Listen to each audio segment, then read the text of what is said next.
চব্বিশের গণ অভ্যুত্থানে সংগঠিত মানবতাবিরোধী অপরাধ মামলার রায় ঘোষণা করেছে আন্তর্জাতিক অপরাধ ট্রাইব্যুনাল।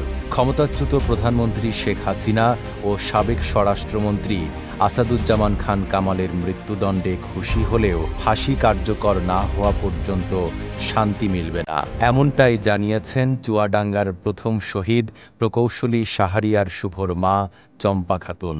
আমার ছেলের গুলির অর্ডার দিয়েছিল বলে তো গুলি মেরেছে। আজকে তার বাপ সন্তানহারা, ছেলে সন্তানহারা। তার বাপ প্রতিদিন কবরস্থানে যায় সন্তানের জন্য দোয়া করতে।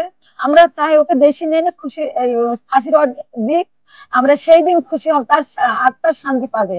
১.৫ বছর ধরে সন্তানহারা শোক বয়ে বেড়াচ্ছেন এই মা। মামলায় রাজসাক্ষী হওয়া পুলিশের সাবেক আইজিপি চৌধুরী আবদুল্লাহ আল মামুনকে ৫ বছর কারাদণ্ড দিয়েছে ট্রাইব্যুনাল। তবে সাবেক আইজিপি মামুনকেও ফাঁসি দেওয়ার দাবি জানান তিনি। আমরা এতে সন্তুষ্ট নাই। ওই জেল সামান্য কয়েকদিন, 5 বছর 1 দিন, ও দেখতে দেখতে চলে যাবে। আমি চাই তাদের সেখানে যার লোকজন আছে তার থেকে নিয়ে এসে ফাঁসি দিই।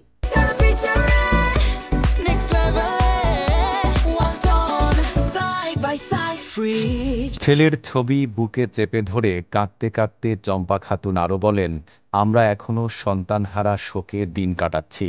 পিতৃহারা শিশু মহিন এখন কি করবে?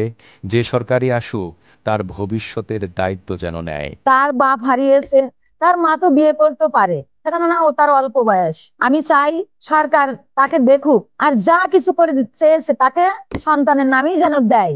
আমার এইটুকু ছোট্ট একটা অনুরোধ। ২০২৪ সালের ১৯ জুলাই মিরপুরে কোটা সংস্কার আন্দোলনের সময় পুলিশের গুলিতে গুরুতর আহত হন প্রকৌশলী শাহরিয়ার শুভ। ৪ দিন পর ২৩ জুলাই রাতে ঢাকার নিউরোসায়েন্স হাসপাতালে তার মৃত্যু হয়। এদিকে রায় ঘোষণায় এই শহীদ পরিবারের আংশিক স্বস্তি মিললেও তাদের চাওয়া পলাতক আসামিদের দেশে ফিরিয়ে এনে দ্রুত সাজা কার্যকর করা। নাইম আরাবী, ঢাকা পোস্ট।